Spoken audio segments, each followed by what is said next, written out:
तो जैसे सबसे पहले अगर हम एनर्जी का पिरामिड उठाते हैं, ठीक है, ऊर्जा का पिरामिड, पारिस्थितिकीय पिरामिड चैप्टर में हमें तीन पिरामिड पढ़ने हैं।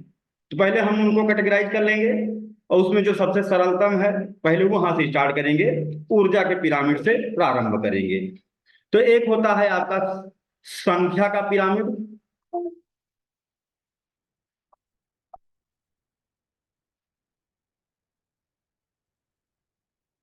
यानी पिरामिड ऑफ नंबर्स। दूसरा होता है जीव द्रव्य का पिरामिड, पिरामिड ऑफ बायोमास। तीसरा होता है ऊर्जा का पिरामिड,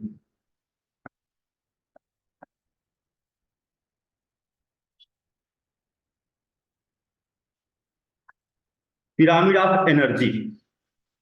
तो इसमें हम लोग सबसे पहले ये सरल वाला उठाएंगे, जो थोड़ा सा हम पहले पिछली क्लास में फूड चेन वाली क्लास में पढ़े भी हैं, है ना। कभी भी कोई काम हमें स्टार्ट करना है तो हमेशा हम सरल वाले से उठाएं, और सरल से कठिन की ओर जाना चाहिए।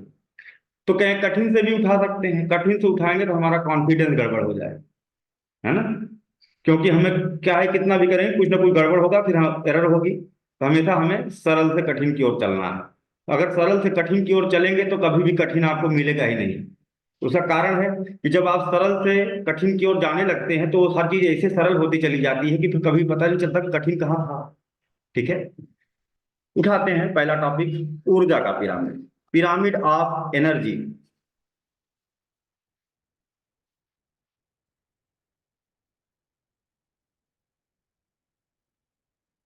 इसमें सबसे पहले हम लोगों को देखना है कि जो खाद्य ऊर्जा होती है, फूड एनर्जी, जैसे मान लीजिए कि ये कोई प्लांट है, पौधा, पादप, और फूड चेन में अब ये जाएगा कैसे, इसको कोई जीव एसिमिलेट कर लेगा, है ना। मान लो कोई रैबिट है ना, तो ये क्या कर ले, एसिमिलेट, इसको खा लेगा। तो यहां से जो खाद्य ऊर्जा है वो ट्रांसफर हुई। तो ये बताइए कि अगर मान लीजिए रैबिट बनाया है तो गाजर बना लेते हैं, ज्यादा अच्छा है ना। तो ये बताइए कि जब गाजर को रैबिट खाएगा तो ऊर्जा का प्रवाह क्या द्विदिशीय होगा या एक दिशीय होगा। तो पहले तो हमें यह समझना है, क्योंकि पहली लाइन क्या है, जो खाद्य ऊर्जा का प्रवाह होता है सदैव एक दिशीय होता है।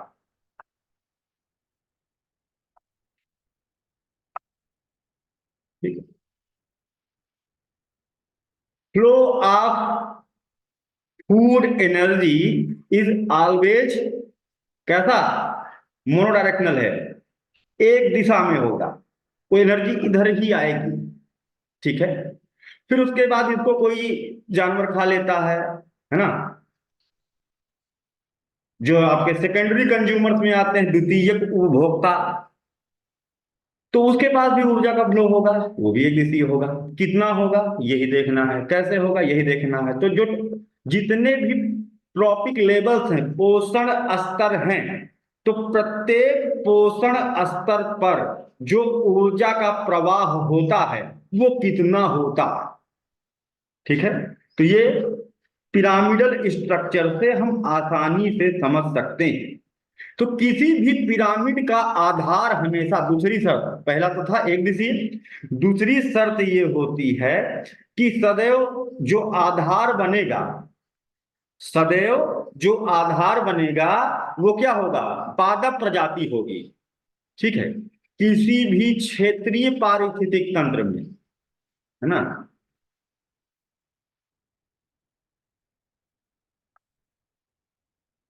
तंत्र में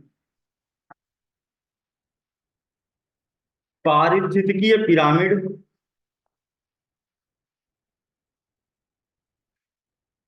का आधार सदैव पादप प्रजाति। क्यों, हेट्रोट्रॉफ, सबसे आधार वही बन सकता है जो दूसरों को आधार दे सके, और उसका खुद का कोई आधार ना हो, वो स्वयं निराधार हो, है ना। ऐसा कौन होगा? स्वपोषी, जो अपना जीवन इंडिपेंडेंटली सूर्य के प्रकाश से और पृथ्वी से खींच करके पोषक तत्वों को बनाता है। तो ऐसा तो प्लांट ही है। अब एक बात आती है कि क्या इसका कोई एक्सेप्शन है ना। बिल्कुल एक्सेप्शन है। कुछ ऐसे भी लोकेशंस हैं जहां पर पारिस्थितिकीय पिरामिड का आधार प्लांट नहीं होते हैं। ठीक है, वो एक्सेप्शन है जब हमको मेंस में क्वेश्चन आता है क्रिटिकली एग्जामिन, है ना, पारिस्थितिकीय पिरामिड की आलोचनात्मक समीक्षा करने के लिए जब आएगा, तो वहां पर हम इस बात को प्रयोग करेंगे। अभी यहां पर नहीं करेंगे, इसको समझे रहेंगे कि कहां पर पादप आधार नहीं होगा। तो यह है समुद्र के गहराई में, है ना, एकदम तली में, समुद्र की तली में, वहां सूर्य का प्रकाश तो पहुंच ही नहीं पा रहा है, क्योंकि जो फोटिक जोन है जनरली 200 मीटर तक ही होता है, सूर्य का प्रकाश समुद्र में जा सकता है। 200 मीटर के नीचे फिर क्या होगा? यूफोटिक जोन जो है आपका नीचे डीप सी जोन है, गहरे समुद्र में। तो यहां पर क्या जीवन नहीं पाया जाता? बहुत बड़े बड़े जीव पाए जाते हैं, है ना। तो फिर वहां पर आधार कौन बना रहा है? वहां पर आधार होते हैं बैक्टीरिया, होते हैं जो कि ग्राउंड हीट लेते हैं, थर्मोबैक्टीरिया। ठीक है, जो इनर हीट है पृथ्वी की, उससे वो ऊष्मा लेते हैं और उन बैक्टीरिया को खाने वाले दूसरे होते हैं, है ना। फिर ऐसे ही वहां पर फूड चेन चल जाती है। यानी कि कोई ऐसी भी जगह है जहां पर पारिस्थितिकीय पिरामिड का आधार प्लांट नहीं होते हैं। कौन होते हैं वहां पर? जीवाणु, समुद्र की तली में, गहराई, जहां सूर्य का प्रकाश नहीं होता। तो यानी कि यहाँ पर फोटोसिंथेसिस नहीं होता है। यहाँ पर जो प्लांट छोटे छोटे रहते हैं, पादप ऊपर तैरते रहते हैं सतह पर, वहां पर तो प्रकाश संश्लेषण है जीवन का आधार। लेकिन समुद्र की तली में रासायनिक संश्लेषण होता है, जिसे कहते हैं केमोसिंथेसिस, जिसे कहा जाता है। प्रकाश संश्लेषण ऊपर, नीचे रासायनिक संश्लेषण से जीवन चल रहा है, तो वहां पर आधार नहीं होंगे इकोलॉजिकल पिरामिड के। This is the exception only. General अगर आप लिख रहे हैं, आलोचना नहीं करनी है, तो नहीं लिखेंगे, इस बात को भूल जाएंगे कि ऐसा कुछ था। लेकिन जब आलोचना करने की बात करेगा, तो वहां पर हमें इसका प्रयोग करना ही है ना। आलोचना लास्ट में करेंगे, फिर इन सब चीजों को एक साथ कोरिलेट करेंगे। मैं नहीं करूंगा, आपसे पूछूंगा, मैं मेंस का क्वेश्चन दूंगा और आप लोगों को बताना होगा। इसलिए मैं अभी जैसे जैसे आपको बता रहा हूं, एकदम इसको ध्यान पूर्वक सुनते चलेंगे, ये जान करके कि हो सकता है कि सर अभी लास्ट में पूछ भी ले। ठीक है, तो आगे चलते हैं हम लोग। इस पर दूसरा शर्त हमने देख लिया इकोलॉजिकल पिरामिड की जनरल में, कि वो क्या कहता है कि प्लांट जो होंगे हमेशा बेस बनाएंगे, क्योंकि वो स्वपोषी हैं, वो आत्मनिर्भर हैं, वो कोई जीव जंतु पृथ्वी पर ना हो तो सबसे पहले कौन है जो अतिक्रमण करता है? वो प्लांट ही होता है, पादप प्रजातियां ही होती हैं। आगे एक चैप्टर है सक्सेशन, इकोलॉजिकल सक्सेशन, पारिस्थितिकीय उत्तराधिकरण। तो वहां देखेंगे कोई भी बंजर जमीन हो, है ना, और वहां पर क्लाइमेटिक कंडीशन बढ़िया समुचित हो जाए, तो पहले जो अतिक्रमण करने वाला कोई आएगा तो प्लांट आएगा, है ना। पादप प्रजाति जिसे कहते हैं लाइकेंस, यही होते हैं, है ना। काई सुनो ना, काई, क्यों? पहले मिट्टी बनाने की जरूरत होती ना। जैसे पत्थर है ना, पत्थर है तो पत्थर के ऊपर काई, है ना, जमे, फिर थोड़ा सा उसके ऊपर और कुछ जमे, फिर धीरे धीरे एक मोटी लेयर बनेगी, होराइजन बनेगा, तब जाकर के उसमें छोटी घास, फिर छोटी घास की जगह बड़ी घास, फिर बड़ी घास की जगह पेड़, है ना। ये पूरा सिस्टम आएगा, तो प्लांट आएगा, तभी दूसरा उसको खाने वाला आएगा, फिर फूड चेन चल के दौड़ने लगेगी, है ना। तीसरी चीज देखते हैं कि अब बेस पर ला देते हैं प्लांट को।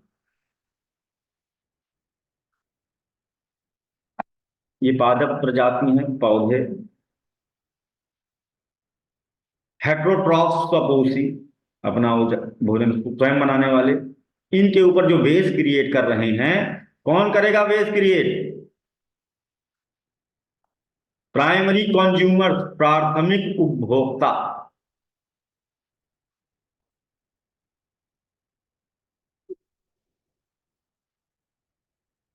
प्राथमिक उपभोक्ता में कौन कौन हो सकते हैं? अंशु जी बताइए, कौन कौन हो सकते हैं प्राइमरी कंज्यूमर्स के अंतर्गत? अरे कुछ तो बता दो, कौन सा जीव है जो है पत्ते खाता हो, पौधा खाता हो, इतना तो बता सकते हैं। सविता कोई बता दे, रितु मिश्रा जी। सर चूहा, खरगोश, हाँ, केचुआ। अच्छा, कछुआ। हम्म। सारे शाकाहारी जीव आएंगे, है ना। जो कीड़े मकोड़े खाते हैं वो नहीं आएंगे, और जो दोनों खाते हैं वो भी नहीं आएंगे। ठीक है। जैसे गाय है, बकरी है, खरगोश है, टिड्डा है ना, ये सब आएंगे प्राथमिक उपभोक्ता के अंतर्गत, है ना।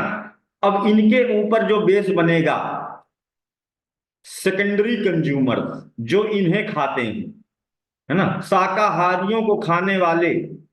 ठीक है। तर सेकेंडरी कंज्यूमर जिसे कहा जाता है, द्वितीयक उपभोक्ता। फिर इनके ऊपर कौन आ जाएंगे? सबसे ऊपर ओमनीवोर आ जाएंगे, टर्सरी कंज्यूमर, जो किसी को भी खा सकते हैं, है ना। टॉप लेवल पर आ जाइए, सर्वाहारी।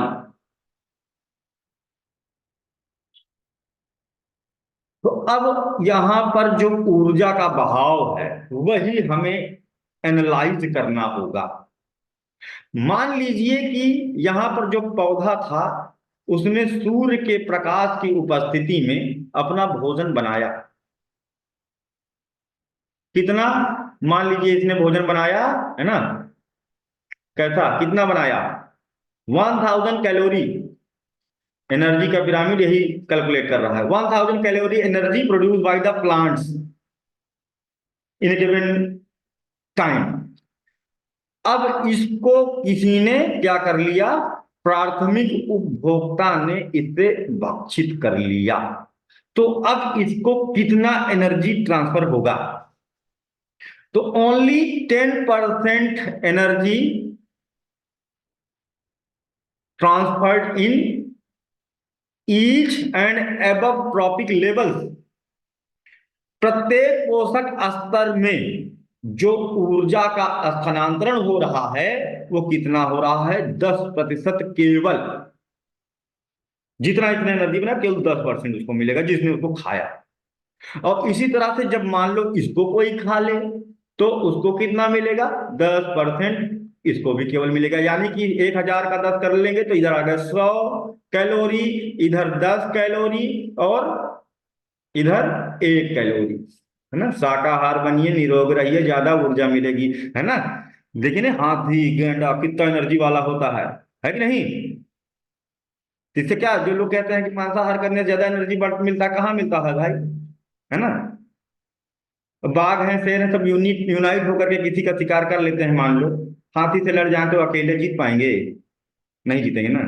हाँ। तो शाकाहार देख रहे हैं, लिखा पढ़ी में क्या दिखा रहा है कि एनर्जी कौन से ट्रॉपिक लेवल पर ज्यादा मिल रही है, कम खाने से ज्यादा एनर्जी कहाँ मिल रही है, ये देखिए, है ना। तो 90% का क्या हुआ? 90% ऊर्जा कहाँ चली गई? जैविक उपापचय क्रियाओं में, ये आपको ऑप्शन में मिल जाएगा। जैविक उपापचय क्रियाओं में।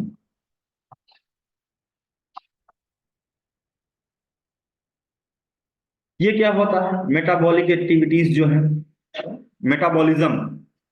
जैसे अगर हम लोग बैठे हैं, भोजन करके बैठे हैं, चलो सो जाते हैं, क्या हमारी ऊर्जा नष्ट नहीं हो रही? हम कोई काम नहीं कर रहे हैं, है ना।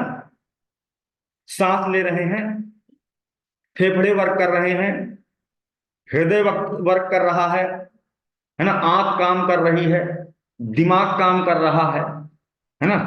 तो हमारा शरीर लगातार क्रिया कर रहा है। हम भले लग रहा हो कि हम क्रिया नहीं कर रहे हैं, और जो क्रिया हो रही है बिना ऊर्जा के नहीं हो रही है, और उन समस्त क्रियाओं को संचालित करने के लिए ऊर्जा की आवश्यकता तो होगी ही। निहायत मकरा आदमी हो, कोई काम ना करता हो, लेकिन उसको भी पड़े पड़े खाना खाने की आदत तो होती ही है। ऐसा नहीं रहम करता है कि मैं काम नहीं करूंगा तो खाना भी नहीं खाऊंगा, खाना तो उसको खाना होगा ही, है ना। है ना, अजगर जैसे है, लेटा है, पकड़ लिया, खा लिया, जो भी चू पाया। राइट। तो आप यहाँ पर जो देख रहे हैं, है ना, क्या देख रहे हैं कि एनर्जी का जो फ्लो हो रहा है वो कैसे एक दिशीय हो रहा है और कम होता जा रहा है। प्रत्येक ट्रॉपिक लेवल पर ये ऊर्जा का बहाव कम होता जा रहा है। तो यही था ऊर्जा का पिरामिड। तो यहाँ पर एक प्रश्न आता है कि सीधा होता है कि उल्टा होता है कि स्पिंडल होता है ना। तो ऊर्जा का प्रवाह, जो ऊर्जा वाला पिरामिड है, ये सिद्ध करता है कि ऊर्जा का पिरामिड सदैव सीधा होता है, कभी उल्टा नहीं होता। ऊर्जा का पिरामिड सदैव कैसा होता है? सीधा। सीधा मतलब बेस ज्यादा चौड़ा है, इसका ज्यादा एनर्जी पा रहा है तो बेस चौड़ा कर दिए। फिर थोड़ा सा एनर्जी कम हो गया, 10% मिला तो उसको और छोटा कर दिया। फिर एनर्जी और कम बचा तो उसको और छोटा कर दिया। फिर और एनर्जी कम ऊपर लेवल पे गया तो और छोटा कर दिया। तो इस तरह से बनाते हैं पिरामिड। ठीक है। और क्या ऐसा हो सकता है कि जो खा रहा हो, है ना, जैसे मान लीजिए कि हम जो है चाय पिए, और चाय में मान लो 50 कैलोरी की ऊर्जा है, और टोटल उस चाय में 50 कैलोरी की ऊर्जा है ना, और हम उस पूरी चाय को पी जाएं, तो क्या ये पॉसिबल है कि मुझे 100 कैलोरी की एनर्जी आ जाए? Is this possible any how, in any circumstances? Is this possible? नहीं ना। तो इसका मतलब यह है कि ऊर्जा का पिरामिड उल्टा नहीं हो सकता है। तो अगर आपके ऑप्शंस में ऐसे क्वेश्चंस इकोलॉजिकल पिरामिड से बनते हैं तो आप वहां पर क्लियर बता दोगे कि भाई नहीं, ऊर्जा पिरामिड हमेशा सीधा होगा, है ना। ऊर्जा हमेशा ज्यादा से कम की ओर जाती है ना। ये तो आपने फिजिक्स में भी पढ़ा होगा, है ना। सब जगह एक ही चीज है, विषय को अलग अलग तरीके से समझने के लिए बनाया गया है। हर जगह एक शाश्वत नियम रचता बसता है। ठीक है। चलिए दूसरा वाला पिरामिड उठाते हैं। पहले पिरामिड में किसी को कोई दिक्कत? आज का चैप्टर हमारा इकोलॉजिकल पिरामिड है, तो क्या किसी को इसमें कोई दिक्कत, परेशानी? हैंड रेज कर सकता है या डाउट अपना लिख सकते हैं। Good, very nice. चलिए अब हम लोग चल रहे हैं पिरामिड ऑफ नंबर्स की तरफ। संख्या का पिरामिड देखेंगे।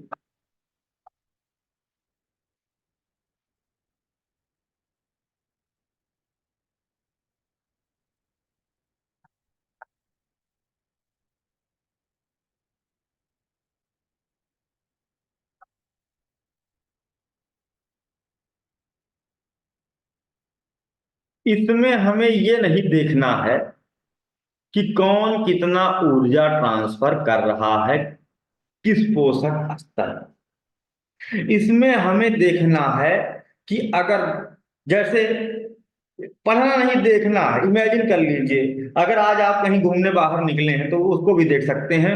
हम यहाँ पर उदाहरण ले लेते हैं, मान लो एक कोई जंगल का उदाहरण ले लेते हैं, वन। ठीक है, कोई एक जंगल है। तो जंगल हो, टेरेस्ट्रियल, इसको दो तरीके से पढ़ेंगे। संख्या का पिरामिड दो के लिए पढ़ना होगा, क्योंकि ऊर्जा का पिरामिड दोनों के लिए एक ही है। है ना। एक है क्षेत्रीय पारिस्थितिक तंत्र यानी स्थल खंडीय, दूसरा होता है महासागरीय या जलीय पारिस्थितिक तंत्र। जल में जीवन है, स्थल में जीवन है ना। तो उसी हिसाब से हमें अलग अलग करके देखना है दोनों को, क्योंकि क्वेश्चन यहां से घुमाता है, क्षेत्रीय वाले का पूछ लेगा, जलीय वाले का पूछ लेगा, अलग अलग टाइप का पूछ लेगा। क्षेत्रीय का मतलब होता है स्थल खंडीय, जहां हम लोग हैं।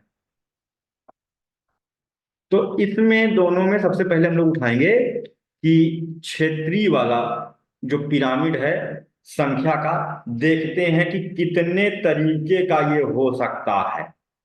ठीक है, कितने तरीके का स्थल खंडीय पिरामिड हो सकता है। ठीक है, हेडिंग डाल लेते हैं।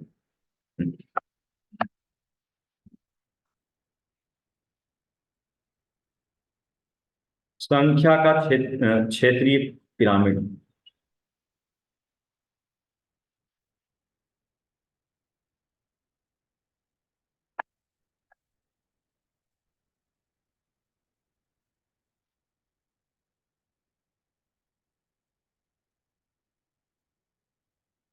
तो हमने कहा जैसे कोई घास भूमि भी हो सकती है, कोई सदाबहार वन भी हो सकता है, कोई भी जंगल हो सकता है ना। तो इसमें हम उठाएंगे, देखेंगे कि मान लो एक घास भूमि, घास बनाना आसान रहेगा। एक घास भूमि है, उस घास भूमि में जीव जंतु भी हैं, कीड़े मकोड़े भी हैं, चिड़िया भी है, मांसाहारी शाकाहारी जानवर भी हैं, है ना। तो लेकिन अगर ये कहा जाए कि सबसे ज्यादा, है ना, सबसे ज्यादा कौन होगा यहां, पौधे ज्यादा होंगे, है ना, या फिर जीव जंतु ज्यादा होंगे, कौन बताएगा सबसे ज्यादा यहां क्या होगा। घास भूमि है, संख्या गिना जाए, किसी घास भूमि में घास गिन सकते हो क्या, गिन पाओगे, नहीं गिन पाएंगे ना। तो यानी कि सबसे ज्यादा यहां पर क्या होगी, नीचे बेस अगर बनाते हैं तो घास होगी। आधार पर हमेशा पिरामिड के क्या होगी, घास भूमि है ना, तो घास है। ठीक, नीचे घास हो गई। अब इसमें आप नंबर अपने हिसाब से डाल सकते हो, जैसे पर स्क्वायर मीटर लेकर के, है ना, कि 1 करोड़ घास है, एक, है ना, ऐसे कर सकते हो, 10 लाख घास है। तो आप इसमें अगर पिरामिड मेंस में लिखते हो, है ना, तो आप कोई भी नंबर दे सकते हो, कोई आपसे नहीं पूछेगा। जैसे मान लो आपने कह दिया कि 100 घास पर स्क्वायर मीटर, कोई कह दी इतना कम कैसे, तो कह दो मरुस्थल है भाई, है ना, है ना, ऐसे बोल दो मरुस्थल के नदी नजदीक जा रहे थे। और कोई कह दिया 10 लाख घास है, कह दो भैया हम तो स्टेपी घास भूमि की बात सोचे थे, है ना। तो इसलिए कोई आपसे ये नहीं पूछेगा कि कितनी घास है ना। तो आप कुछ भी लिख सकते हो, आजाद हो, कॉन्सेप्ट एकदम सही आना चाहिए बस। तो अब 10 लाख घास है। अब यहां पर शाकाहारी जीव की संख्या दूसरे नंबर पर सबसे ज्यादा होगी, है ना, होगी कि नहीं होगी। दूसरे नंबर पर शाकाहारी, क्योंकि शाकाहारी बहुत होते हैं, शाकाहारियों की पैदावार भी बहुत ज्यादा होती है ना। इनके गेस्टेशन पीरियड भी बहुत जल्दी हो जाता है, छोटे छोटे जीव हैं बहुत सारे होते हैं, टिड्डा उड्डा अगर गिनने लगोगे तो बहुत हो जाएगा, है ना। तो इस कारण से दूसरे नंबर पर जो आएगा, है ना, वो आएगा आपका शाकाहारी। देखो इसका पिरामिड तो वैसे ही होता जा रहा है जैसे पहला वाला था, हाँ बिल्कुल सही बात है ना। लेकिन इसमें और भी चीजें हैं, अभी हम लोग देखेंगे। ठीक है, तो अब इसमें हो गए शाकाहारी। अब क्या है, उस मांसाहारी होंगे लेकिन उससे कम होंगे, इस पर जो डिपेंडेंट होंगे, है ना, मांसाहारी होंगे लेकिन उनकी संख्या कम होगी, और उनके ऊपर जो सर्वाहारी हैं उनकी संख्या तो और भी कम होगी। भालू कितना होगा भाई, मान लो कहा बहुत कम होगा, सर्वाहारियों की संख्या सबसे कम होगी। तो यानी कि संख्या का पिरामिड, एक चीज निकल करके आया कि क्या हो सकता है, सीधा सीधा लिखना सरल लगता हो तो ऊर्ध्वाधर शब्द का प्रयोग करिए। संख्या का पिरामिड ऊर्ध्वाधर, या इंग्लिश में लिखेंगे अपराइट। ठीक है, अपराइट हो सकता है, पिरामिड ऑफ नंबर क्या होता है, अपराइट। ठीक है, तो क्या अपराइट ही होगा। अब देख लेते हैं थोड़ा सा समुद्र में क्या हाल है ना। सागरीय पारिस्थितिक तंत्र के लिए, जलीय पारिस्थितिक तंत्र के लिए संख्या का पिरामिड।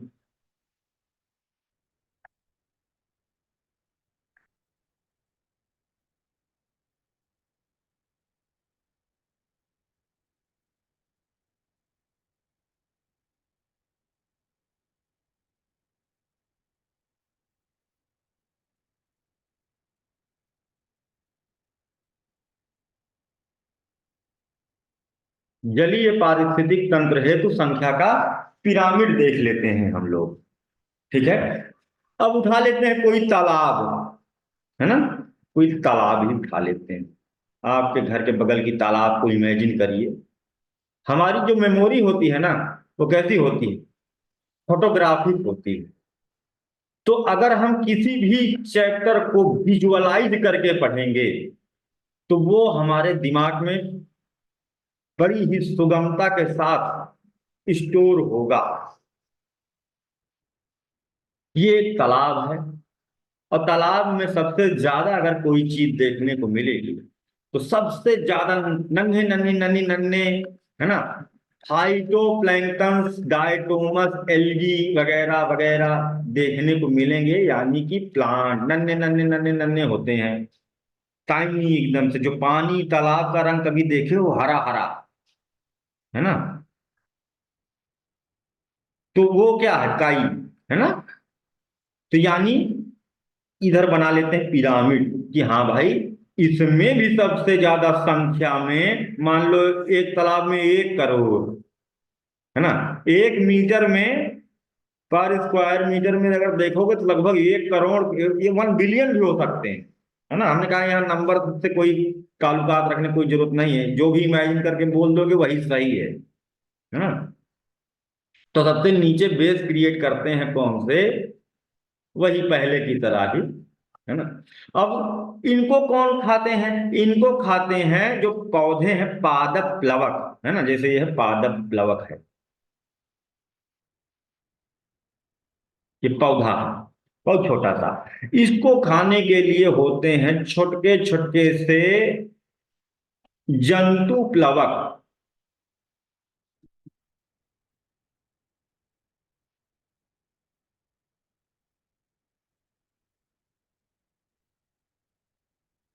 ये भी माइक्रोस्कोपिक होते हैं, बहुत छोटे से, लेकिन इनका काम क्या है कि जंतु प्लवक पादप प्लवकों को खाते हैं। और जाहिर सी बात है कि इनकी संख्या उतनी तो नहीं हो, है ना, क्योंकि इनकी संख्या ज्यादा हो गई और ये कम हो गया तो फूड क्राइसिस इनको भी आ जाएगी, ये भी, इनकी भी पॉपुलेशन बराबर हो जाएगी, कम हो जाएगी, यानी कि इनको हमेशा अपनी औकात में रहना ही होगा, डाउन होके, है ना। हाँ, तो किससे, पौधों की संख्या, इसलिए क्या कहते हैं, हरा भरा बना के रखिए धरती, है ना, नहीं तो मानव के लिए भी फूड क्राइसिस आने की संभावना बढ़ जाता है ना। यानी इनके ऊपर होंगे पादप प्लवक। अगर हमने इसको 1 करोड़ पर स्क्वायर मीटर कर लिया है तो इनको आप कर लीजिए 50 लाख। इनको आप 50 लाख पर स्क्वायर मीटर कर सकते हैं।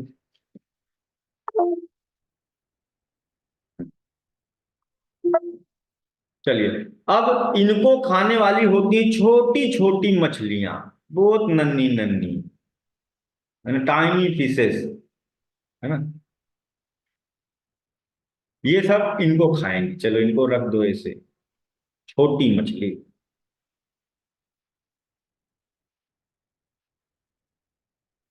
ठीक, छोटी मछली को यहाँ बेस पर रख दिया।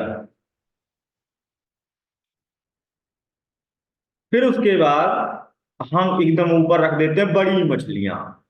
तो क्या शार्क और व्हेल की संख्या बहुत ज्यादा होती है? नहीं, शार्क और व्हेल की संख्या बहुत कम होती है ना। और मान लो एक ही व्हेल है, इन सबको मेंटेन रखने के लिए एक ही शार्क, एक ही व्हेल पर्याप्त होती है, बहुत होती है। ठीक है, तो एकदम टॉप पर कौन आ गए?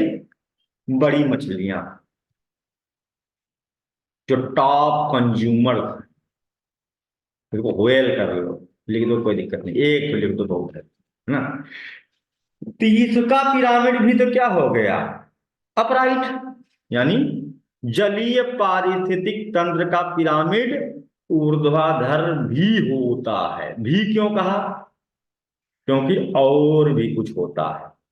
अभी आप एक जगह नोट कर सकते हैं कि जो पारिस्थितिकी का पिरामिड आप नंबर है, संख्या का जो पिरामिड है, वो ऊर्ध्वाधर होता है कि नहीं होता है, ये पूछा जाएगा तो आप कह दोगे हाँ भैया होता है, हमने तो देखा है ना। हाँ, तो देखते हैं कि क्या इसका पिरामिड उल्टा हो सकता है क्या? क्या संख्या का पिरामिड कभी भी उल्टा हो सकता है? देखते हैं,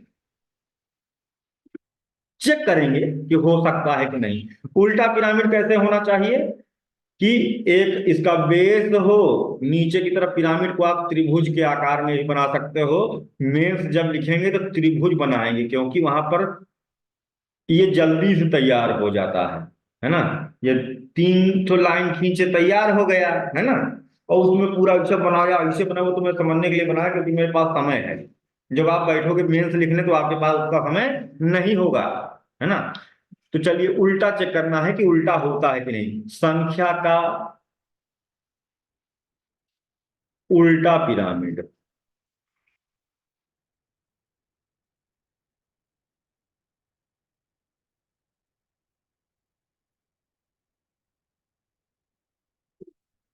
तो क्षेत्रीय यानी स्थल खंड वाला चेक करेंगे पहले।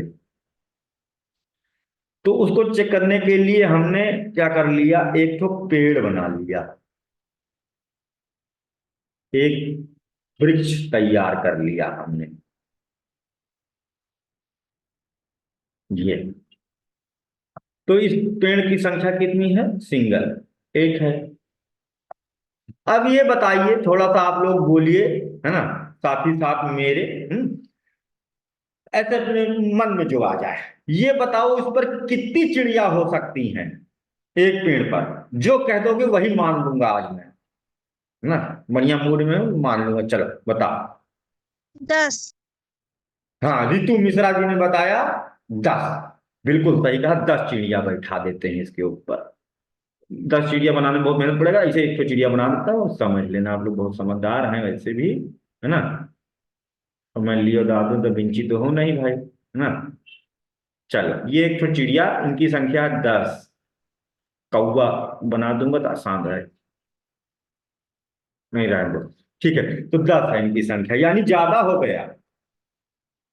अब ये बताइए कि इन चिड़ियों के पंखों में जो पैरासाइट लगे हैं इनका खून चूसने के लिए, एक एक चिड़िया में, है ना, वो कितने हो सकते हैं संख्या में?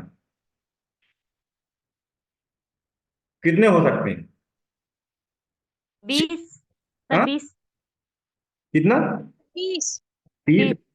एक एक चिड़िया के 10,000 20,000 तक भी हो सकते हैं, है ना, एक एक चिड़िया के।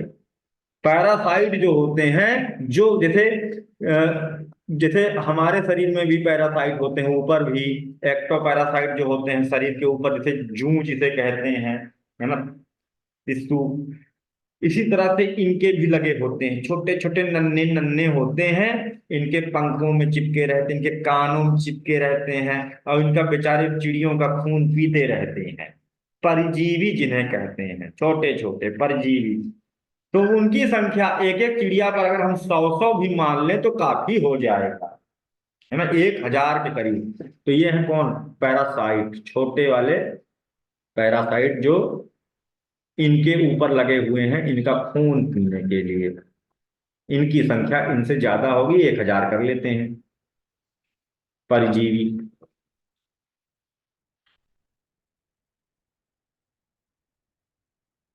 चलिए, अब ये बताइए कि इन पैरासाइट के पेट के अंदर बहुत सारे पैरासाइट होते हैं। देखो भाई, जैसी करनी वैसी भरनी।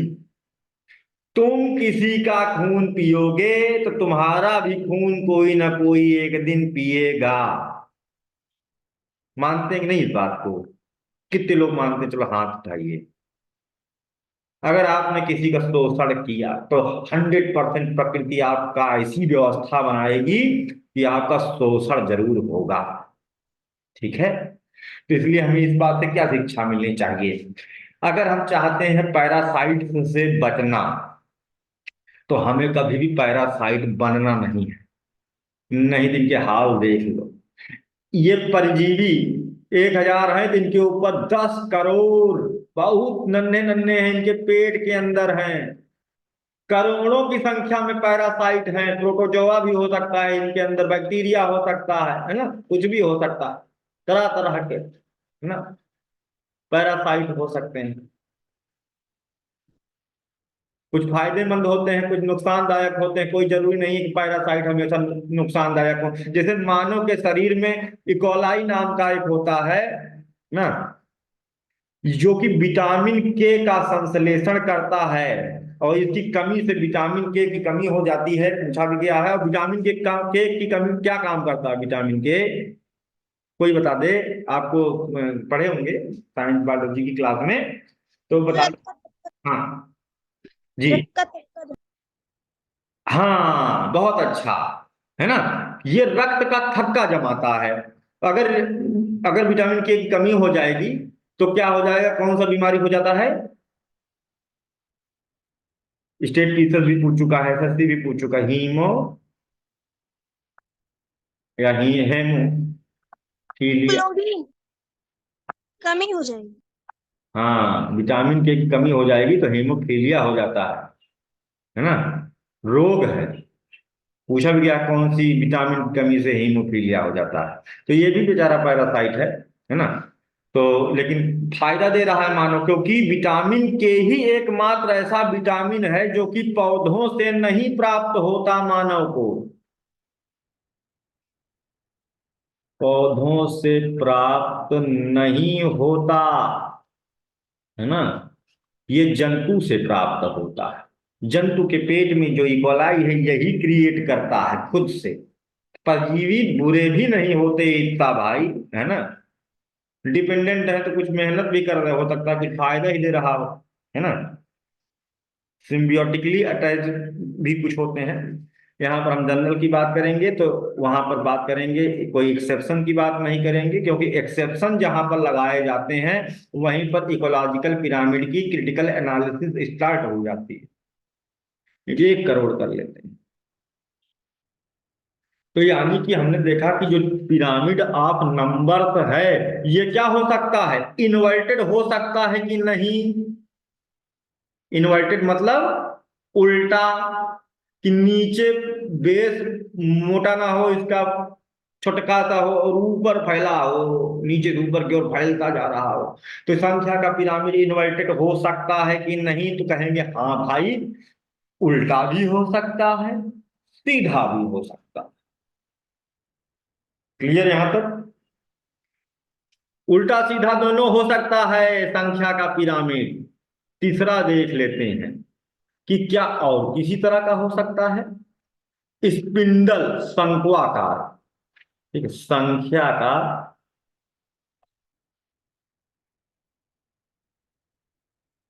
शंक्वाकार कार पिरामिड।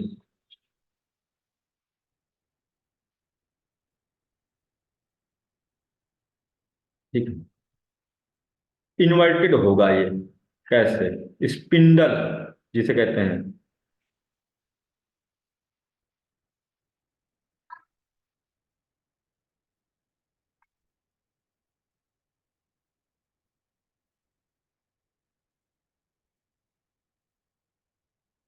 फिर तो वही करेंगे, कुछ नया नहीं करेंगे, पेड़ बना लेते हैं।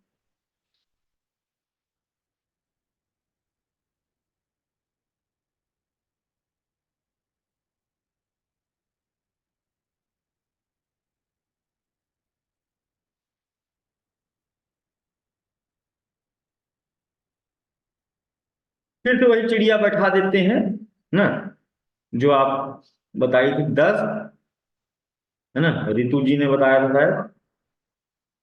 तो हम इसके ऊपर 10 से चिड़िया बैठा दे, 10 नंबर पे। ये पेड़ है ए, है ना। अब ये बताइए कि इन चिड़ियों को खाने के लिए कितने, इसमें 10 चिड़िया हैं, मान लो ढेर सारी 10 चिड़िया छोटी छोटी बना दे रहे हैं, इनका घोंसला बना दे रहे हैं, इनके बच्चे भी हैं, चूजे भी हैं, है ना। तो इन सबको बराबर कर देने के लिए कितना सांप जरूरी होगा? एक पेड़ पर कितने सांप जो है पर्याप्त है इनको खाने के लिए?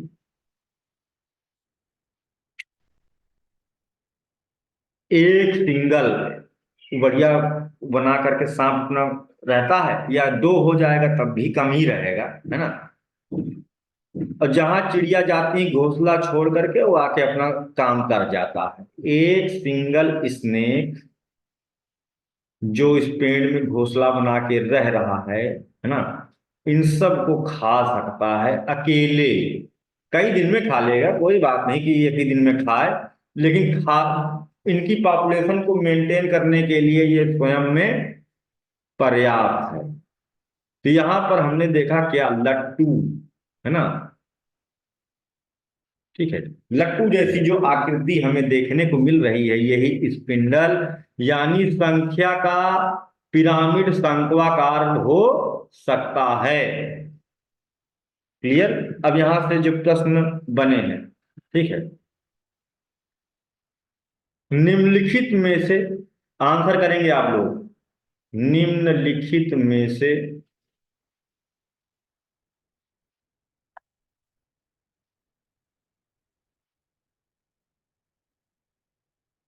संख्या के पिरामिड के संबंध में कौन सा कथन सत्य है?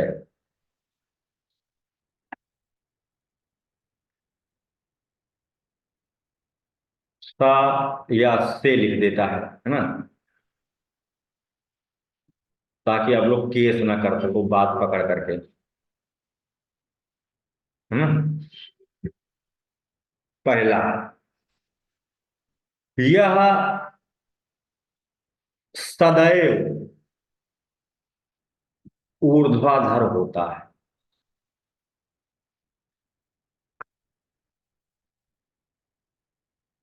दूसरा है, यह सदैव उल्टा होता है। बी, यह ऊर्ध्वाधर एवं उल्टा दोनों हो सकता है। D, none. आंसर करिए जल्दी से चैट बॉक्स में। सर सी। राइट आंसर, एक्सीलेंट, बहुत बढ़िया, है ना।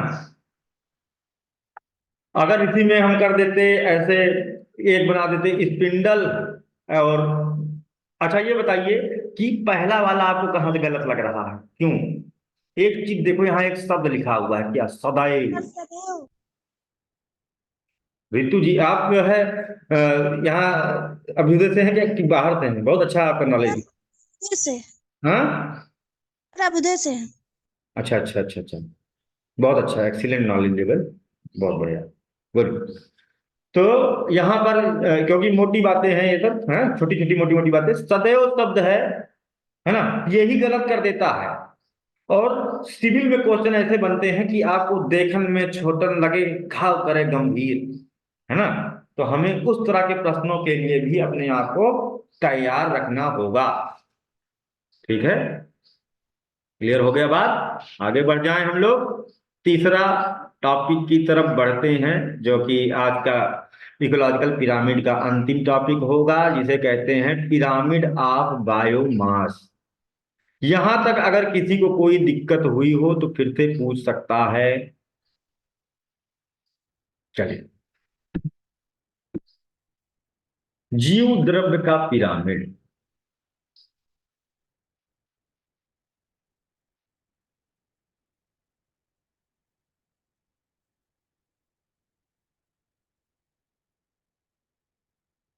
जीव द्रव्य क्या है पहले तो देखिए।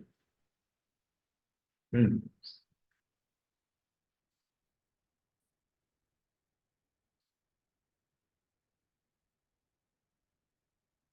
Pyramid of biomass. पहले तो जाने बायोमास क्या है। तो मास जानते हो ना, हाँ, मास जानते हो। बायोमास, जीवित के अंदर जो मास है, यानी कितना भारी हो। सरल तरीके से बात करें तो भार शब्द इस्तेमाल करना गड़बड़ इसलिए है क्योंकि गुरुत्वाकर्षण कितना खींच रहा है आपको, वो लग जाता है। जैसे कि मान ले, भार शब्द लिखना बिल्कुल गलत होगा, कुछ लोग लिख देते हैं, ठीक कोई बात नहीं, लेकिन नहीं लिखना चाहिए। क्योंकि भार में आपका एक्चुअल द्रव्यमान नहीं है, उसमें आपका गुरुत्वाकर्षण। जैसे मान लो कि आज आप मान लो यहाँ पर 100 किलो के हो, धरती पर तौल रहे हैं तो 100 किलो के। अगर हम चंद्रमा पर जाकर के खुद को तौलें तो 6 गुना कम हो जाएंगे। ठीक है, WM मतलब मून पर जो भार है, अर्थ पर जो भार है 22 6। तो कितना हो जाओगे, चंद्रमा पर तौलोगे तो तुम कितने केजी के होगे, अगर यहाँ पर 100 किलो के हो या 60 किलो के हो मान लो, तो फिर वहां पर तौलोगे तो कितना हो जाओगे, 10 केजी ओनली, 10 केजी, है ना। इसी तरह से प्लूटो पे तौलोगे और तुम, यानी कि तुम भारी नहीं हो। जो लोग को लगता है कि मैं बहुत भारी हूँ, बहुत मोटा हूं, उनके लिए एक अच्छी चीज बता दे रहा हूँ। ज्यादातर जो है लड़कियों को कंसर्न रहता है कि हम बहुत मोटे हो जा रहे हैं। ना भाई, आप मोटे नहीं हो, आप गलत ग्रह पे हो, है ना। आपका प्लेनेट गलत है, उसकी गड़बड़ी है, वहां के गुरुत्वाकर्षण की गड़बड़ी है, आप ठीक हो। ठीक है, हाँ। तो यहां पर क्या है भाई, जीव द्रव्य से मतलब है, तो वहां पर हम ग्रेविटी को इग्नोर कर दें तो जो निकल के आएगा उसी की यहां पर बात की जा रही है। लेकिन मराना हो, जीवित है ये। ठीक है, ये नहीं कि हाँ मांस निकाल करके बाहर रखा हुआ है, उस तरह से नहीं। ठीक है, पिरामिड ऑफ बायोमास को अब देखते हैं दोनों के लिए, क्षेत्रीय के लिए भी देखेंगे, है ना, और उसके लिए भी इन्वर्ट देखेंगे कि इन्वर्टेड हो सकता है कि उल्टा हो सकता है कि स्पिंडल हो सकता है, कितनी स्थितियां बन सकती हैं। ठीक है, तो पहले तो इसके लिए जो है हम लोग कुछ बातें लिख लेंगे जो बहुत जरूरी हैं अपने नोट्स में। किसी क्षेत्र में उपस्थित सभी जीवधारियों का समेकित शुष्क भार। ठीक है, सभी, किसी क्षेत्र में उपस्थित, किसी क्षेत्र में उपस्थित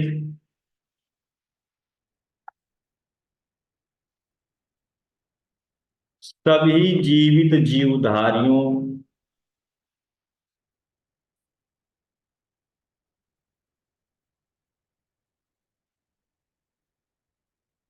समेकित द्रव्यमान किस अवस्था में, शुष्क, ड्राई रेट कह सकते हो इसे, ड्राई, शुष्क, शुद्ध उसका जो है ना, ये उसका आकलन करता है, का आकलन करता है। दूसरा है, इसमें प्रत्येक पोषण स्तर पर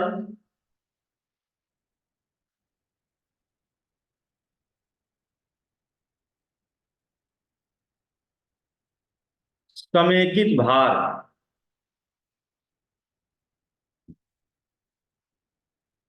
को आधार बनाया जाता है।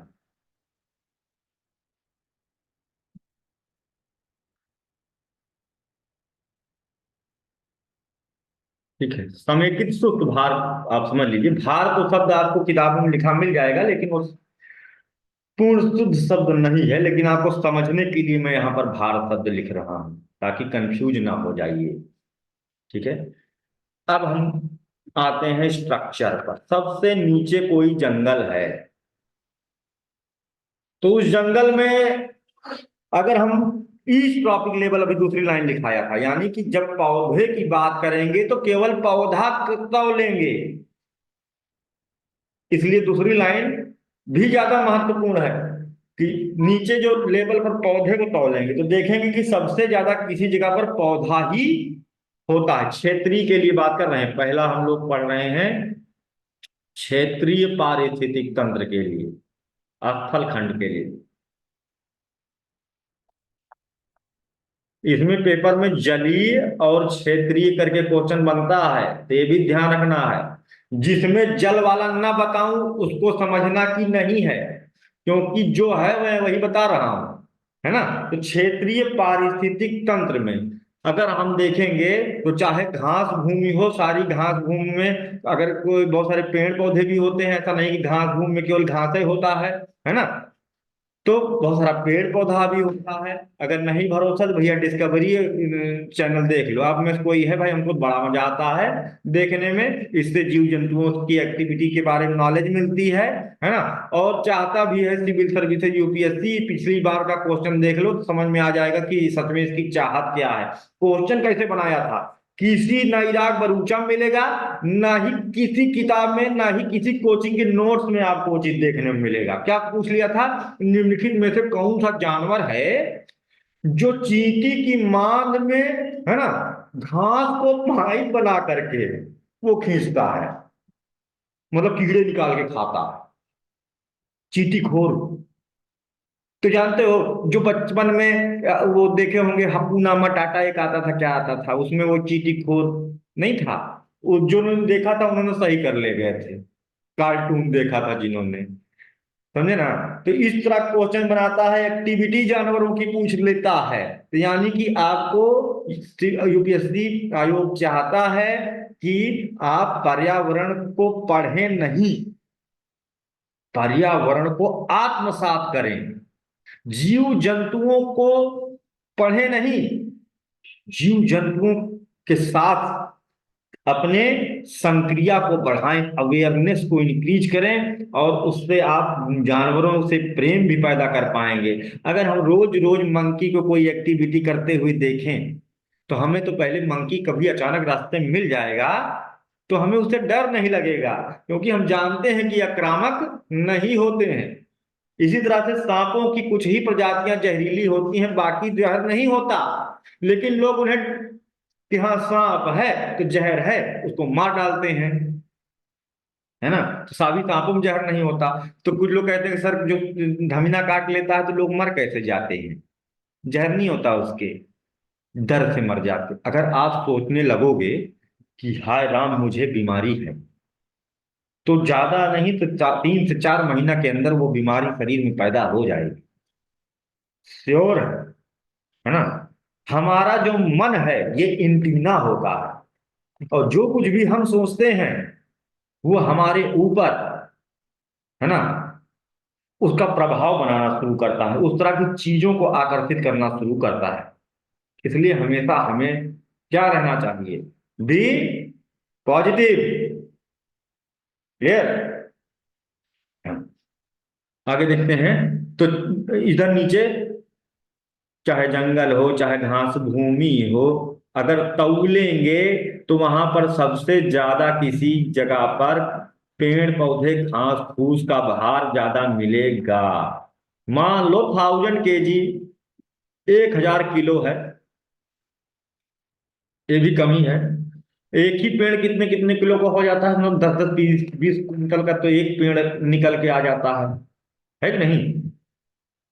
अब उनके बाद दूसरे नंबर पर कौन से होंगे, जो मैं कह रहा था, शाकाहारी बनो और खूब भारी हो जाओ, मोटे तगड़े अट्टे कट्टे। अब वहां पर हाथी है, गैंडा है, जिराफ है, हिरन है, बकरी है।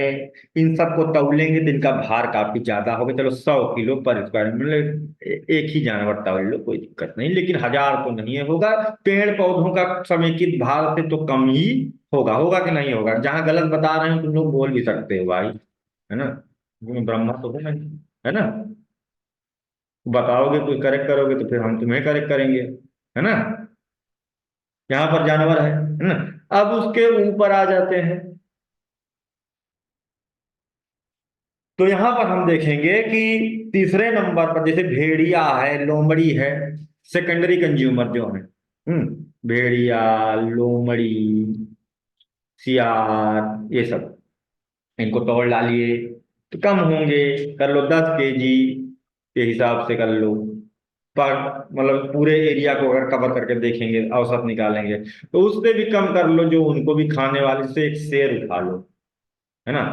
तो अगर हम 1 किलोमीटर के दायरे में कितने शेर हैं उनके औसत निकालें तो बहुत कम भार पड़ेगा। 1 kg कर लो, तो यानी जैसे जैसे ऊपर को जा रहे हैं कम होता जा रहा है। यानी जो टेरेस्ट्रियल पिरामिड होता है बायोमास का, क्या होगा, अपराइट है कि कैसा है? हम्म कैसा है? अपराइट, सीधा, सीधा। स्थल खंड का जीव द्रव्य का पिरामिड हमेशा सीधा होता है। यहां पर लगेगा क्या शब्द? सदैव। क्योंकि यहां कोई उल्टा पुल्टा वाला चीज नहीं है देखने को मिल रहा है, सदैव।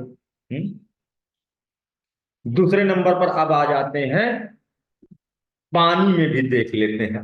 स्थल खंड का तो देख लिए कि वहां सदैव सीधा, अब सदैव लगा रहेगा तो क्या हो जाएगा? वो प्रश्न सही हो जाएगा, ऑलवेज बी अपराइट। अगला, जीव द्रव्य का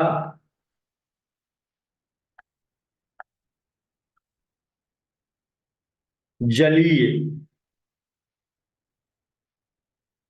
पारिस्थितिक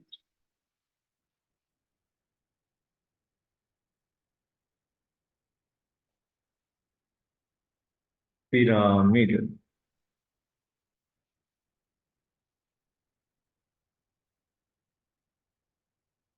पानी में देख लेते हैं, तो वही तालाब देखते हैं, उठाओ चलो तालाब लेके आते हैं।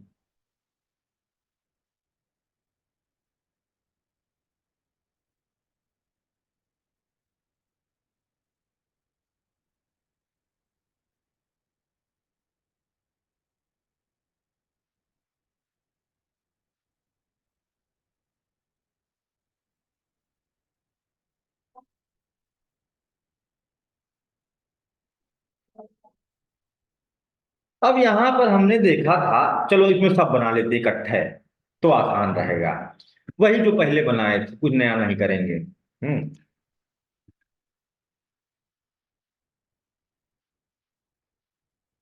पादप प्लवक है जो काई, फिर जंतु प्लवक है ना, फिर मछली है, छोटी मछली है, केकड़ा उकड़ा है ना, और फिर बड़ी मछली है। अलग अलग ट्रॉपिक लेवल के सारे जीवों को इस तालाब में हमने पहुंचा दिया। व्हेल भाई का अगर बनाना है तो फिर तालाब नहीं, उसको कर लो सागर या महासागर।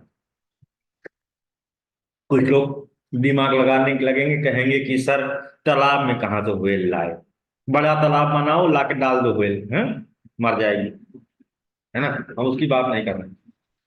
यहां पर अगर हम देखेंगे, चाहे संख्या के जलीय पिरामिड में पादप प्लवक कितने थे, अरबों, है ना, अरबों थे। लेकिन हम पूरे तालाब के फाइटोप्लैंक्टन को अगर बटोर लें तो पूरे ज्यादा ज्यादा इतने में बराबर हो जाएगा, 2-4 किलो में मामला खत्म, है ना। अगर हम उनको तौलें काई को इकट्ठा करके जो हरा हरा है, 1 किलो मुश्किल से निकलेगा। और संख्या कितनी है, करोड़ों, है ना। तो यानी कि जो यहाँ पर प्लांट है वो क्या है बेचारा, कम, फाइटोप्लैंक्टन यहाँ पर कम है। कितना,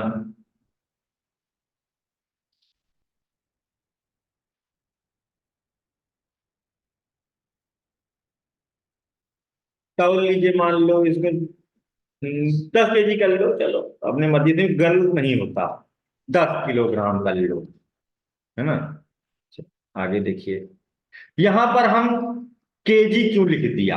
अब कुछ लोगों के मन में शंका होगी कि सर अभी तो आप कह रहे थे कि भार काउंट नहीं करेंगे। दरअसल जहां पर हम काउंटिंग कर रहे हैं सारे जीव धरती पर ही, तो सबके ऊपर बराबर गुरुत्वाकर्षण लग रहा है। तो वहां पर जब एक ही जगह के सारे के ऊपर गुरुत्वाकर्षण लग रहा है तो सबके ऊपर बराबर लग रहा है, तो कैंसिल आउट हो जाता है।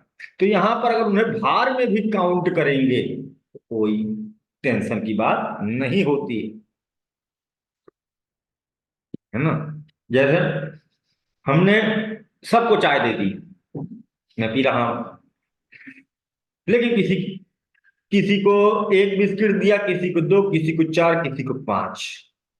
तो अब चाय का तो मतलब ही ना रहा ना भाई। यहां पर बात होगी कि किसको किसको कम बिस्किट मिले, ऐसे, है ना।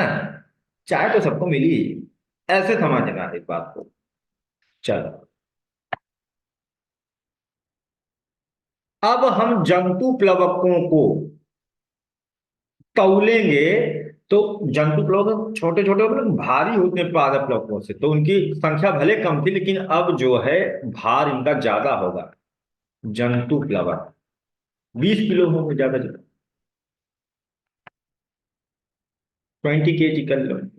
छोटी मछली, केकड़ा वकड़ा अगर जो इसको खा रहे हैं, जाहिर सी बात है उनका भार ज्यादा होगा। टाइनी फिशेस, क्रैब, क्रिस्टेशियंस जो होते हैं, क्रस्टेशियंस जो रेंगते रहते हैं, है ना, उन्हें क्रस्टेशियंस कहते हैं। तो ये ज्यादा होंगे, इनका भार काफी ज्यादा हो जाएगा। अब आ जाएगा मान लो 100 केजी, है ना, 100 किलो। अब इनको एक व्हेल सिंगल हो भले से, है ना, सागर में, तो वो क्या हो जाएगी, लेकिन भारी बहुत होगी, बहुत बड़ी सी, है ना। अकेले ही 1000 किलो। तो यानी कि जीव द्रव्य का पिरामिड जो होता है जलीय में, वो कैसा रहेगा, उल्टा होगा हमेशा। तो यानी अगर इस तरह से, इतना पहले समझ में आया कि नहीं, ये बताइए। सर आया। आ गया, बहुत बढ़िया। तो यानी कि अगर हम एक तरह का प्रश्न बना लें कि जो जीव द्रव्य का पिरामिड होता है वो कैसा, स्थल खंड में कैसा होगा, स्थल खंड में कैसा होगा, हमेशा सीधा और जी जलीय में हमेशा उल्टा। बेस्ट, बहुत बढ़िया। यहाँ टॉपिक खत्म हो गया। अब मेंस का एक प्रश्न यहीं पर सॉल्व करेंगे, यहीं पर सॉल्व करेंगे, और मैं नहीं, आप लोग सॉल्व करोगे। कमियां निकालनी है ना, आलोचना कर देनी है। कहां कहां पर पारिस्थितिक पिरामिड फेल हो गया है, पिरामिड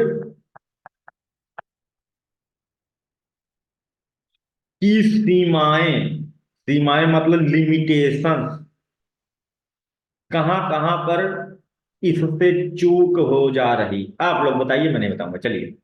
ऋतु जी आप ही बताइए। क्या कमी दिख रही है आपको? सब लोगों को बारी बारी से एक एक बीमारी बतानी है।